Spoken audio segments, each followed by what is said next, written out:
Welcome to the Miskatonic Region, a newbie-friendly Mage the Awakening podcast set in a world that is an homage to the works of H.P. Lovecraft. This is Chapter 0, a behind-the-scenes introduction to one of our players. Me, the storyteller.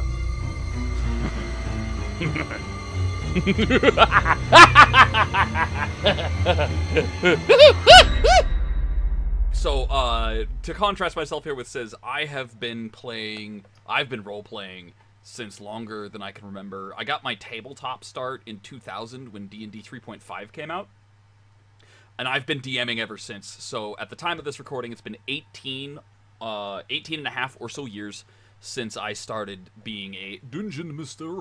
And the majority of my DMing experience has been on pretty even split between D&D, homebrew stuff, and Mage the Awakening, specifically. I did play a lot of World of Darkness, both old and new, online and like text-based play-by-post stuff. But for the most part, Mage the Awakening is the game that I've run face-to-face with friends or over the net with friends, and it's probably the game that I learned the most from about being a GM.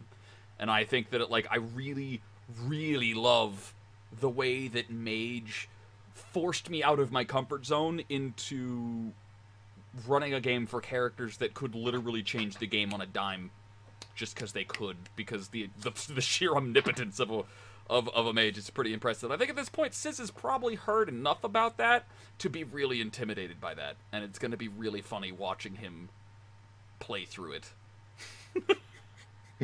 It's like, just dip your toes in the water, my apprentice. Dip your toes in the water of omnipotence.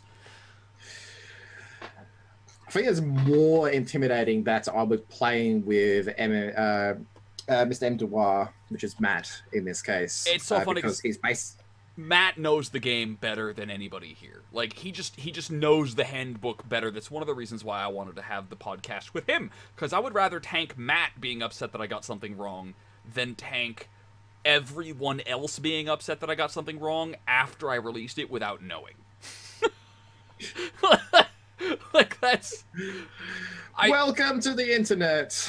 You gain a special appreciation for the rules lawyers when you start doing D&D content. And I don't want to paint Matt improperly. He's not an asshole rules lawyer. But he knows the game extremely well. And he has actually taught me a lot about it, even though I've been playing the game since it was released for first edition. And if you listen carefully over the course of the podcast, you might notice that I tend to use some old world descriptors for things. Like, I might call them spheres instead of arcana. I'm not supposed to do that. But I will, because I'm bad. It's like, this is my world. I can do what I like. If you, for some reason, find me tolerable over the course of this podcast, you want to hear more of what I do, I stream on twitch.tv/EvilSqueegee, and you can catch me on Twitter at twitter.com/EvilSqueegee. I should pump my YouTube, even though I haven't uploaded to it for a while, but I've been considering going back to it, and these podcasts might wind up on there anyway, so the YouTube is youtube.com/EvilSqueegee.